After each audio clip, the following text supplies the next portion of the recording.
Hello friends, and welcome back to our homestead. Today I'm going to be canning meat, and I'm going to be doing a process where I'm going to be browning it first and then canning it with spices. So it's going to be already seasoned meat.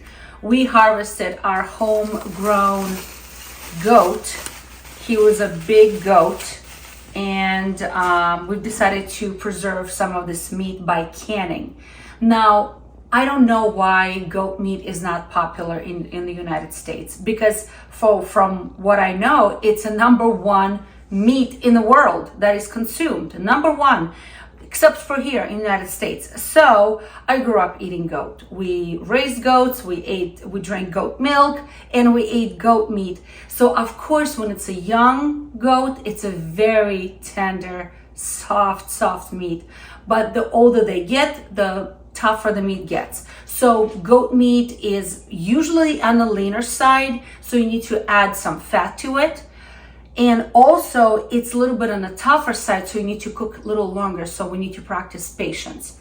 So today I made a combination of all of these spices, and I'm going to be cooking first, not fully cooking, but just browning it on each side on my cast iron, and then I'm going to be putting them in my clean jars. So let me show you how I'm going to do it.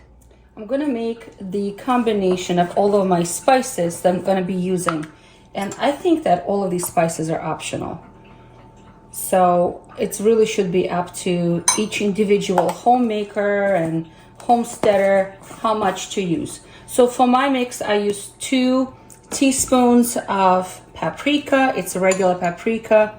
I'm going to use 2 teaspoons of curry. I know not many people love curry, but we love curry here. I'm trying to shake it out. So about 2 teaspoons. So one of the things that I know is that you can always add, but it's very difficult to remove.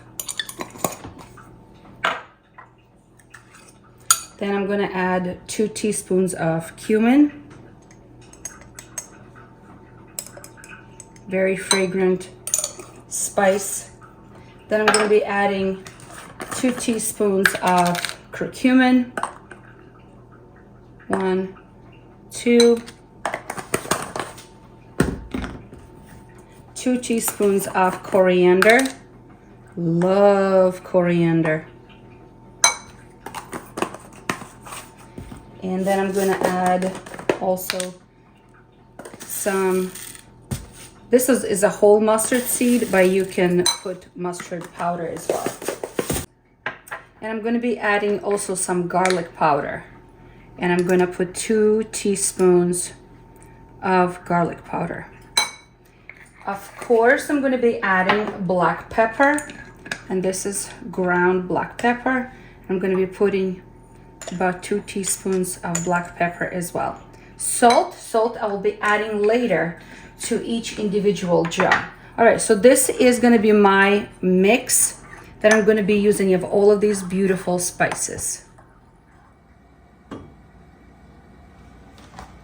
right, I'm going to wait for this skillet to get nice and hot, and we're going to start browning on each side. This is a very strong stove that I have.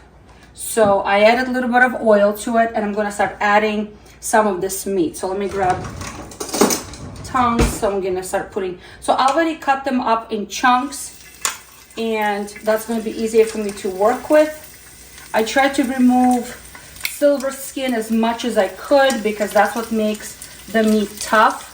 Okay, and I'm just going to browning on each side.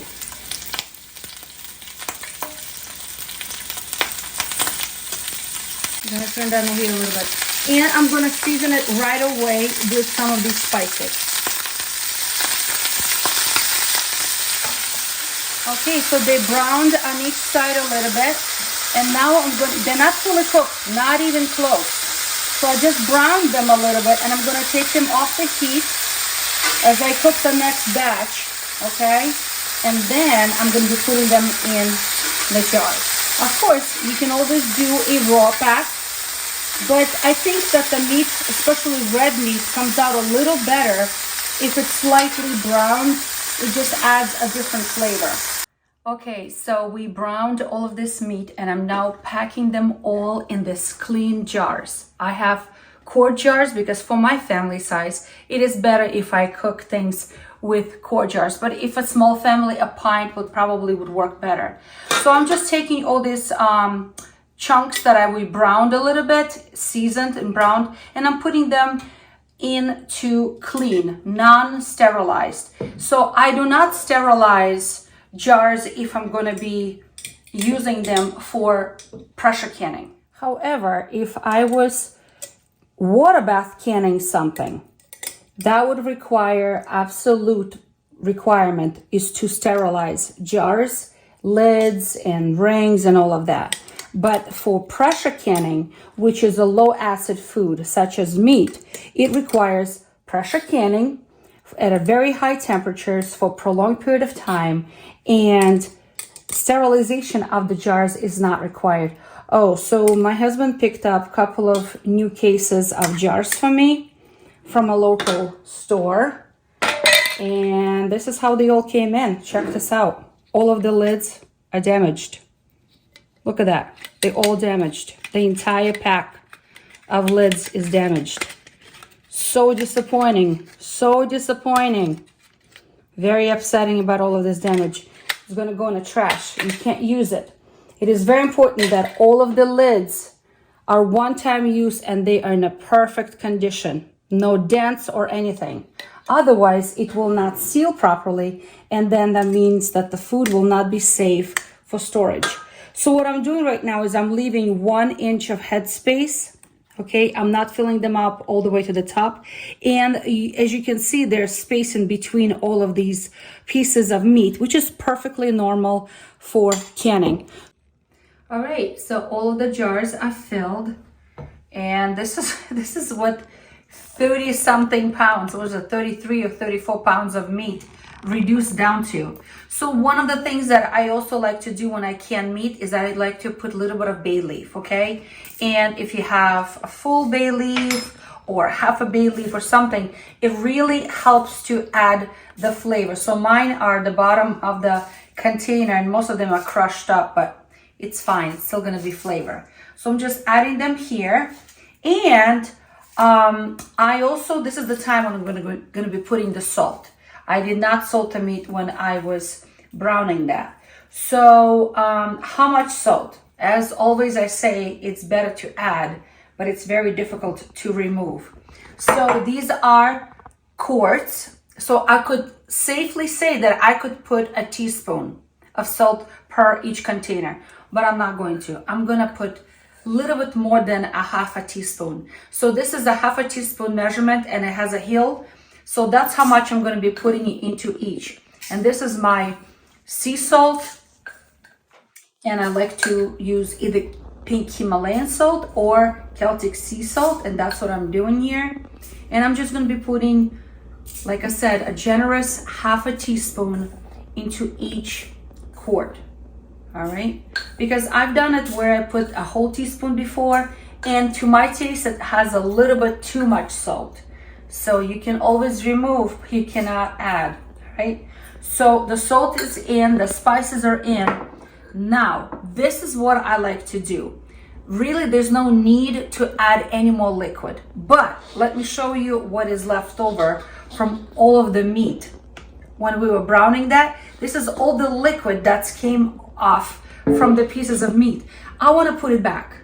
I want to put it back because goat meat is just like venison. It's more on the lean side. So I don't want it to come out dry. So I'm going to be returning this back. So that means I'm just going to be scooping, I don't know, maybe a couple of tablespoons into each.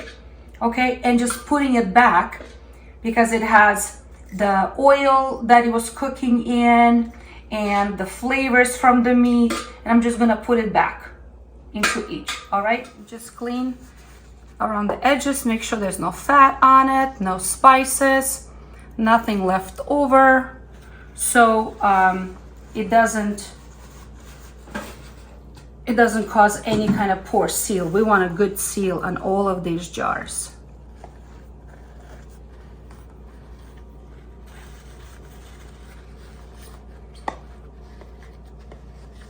okay?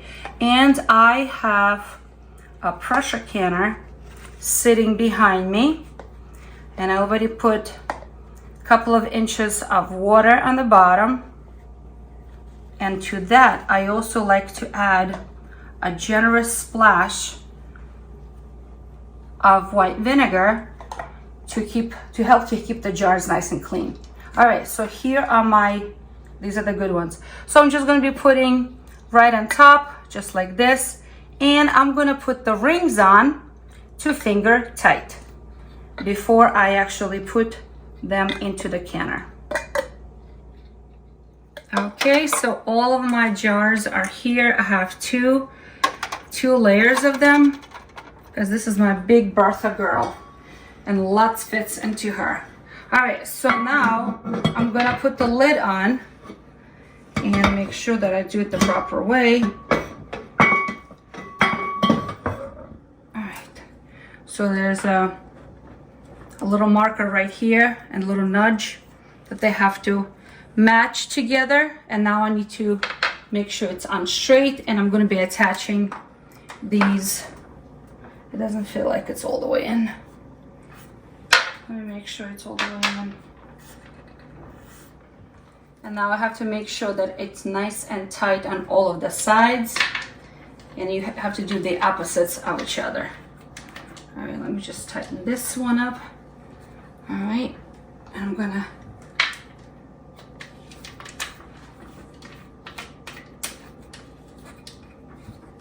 nice and tight, all of them. And now we can turn on the heat. Oh, this one is not tight at all. All right, nice and tight. I usually do this outside, but now with my new stove, I can actually do this on the inside. All right, so now I'm gonna turn the heat on, and I'm gonna wait until it comes to a boil and starts venting from this vent. And it has to be a nice steady stream of vent for at least 10 minutes. 10 minutes of venting before I use the weights for it, okay? So I'm gonna wait for this to come to a boil and start venting.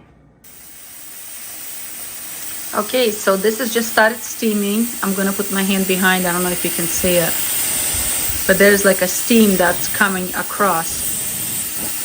And I wanna make sure that it's gonna steam now for 10 minutes before I put the weight on. Okay, so this has been venting now for 10 minutes, and I need to put a weight on it.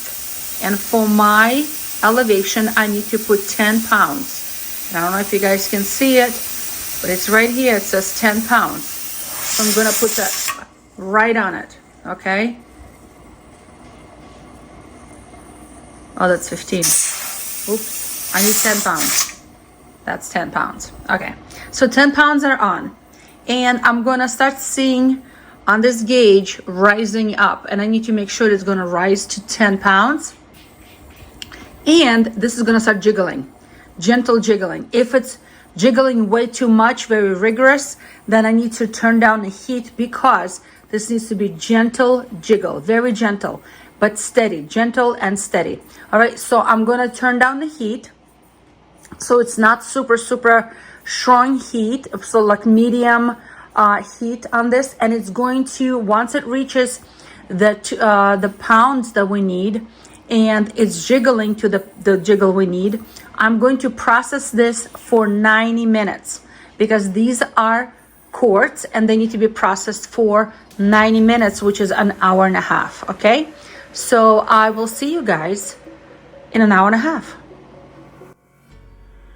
Okay, they out of the canner the next morning, because I had to wait for the canner to cool off in order for me to take the cover off and the pressure to fall. So here they are, they're still bubbling. See that? They reduced a little bit, which is very normal. Now I'm just gonna wipe the jars, make sure they're nice and clean, remove the rings. I'm gonna remove the rings, I'm not gonna keep the rings on, and label them, and they're gonna go in storage. So this is how I like to preserve goat meat. So friends, I hope you are encouraged and try something new.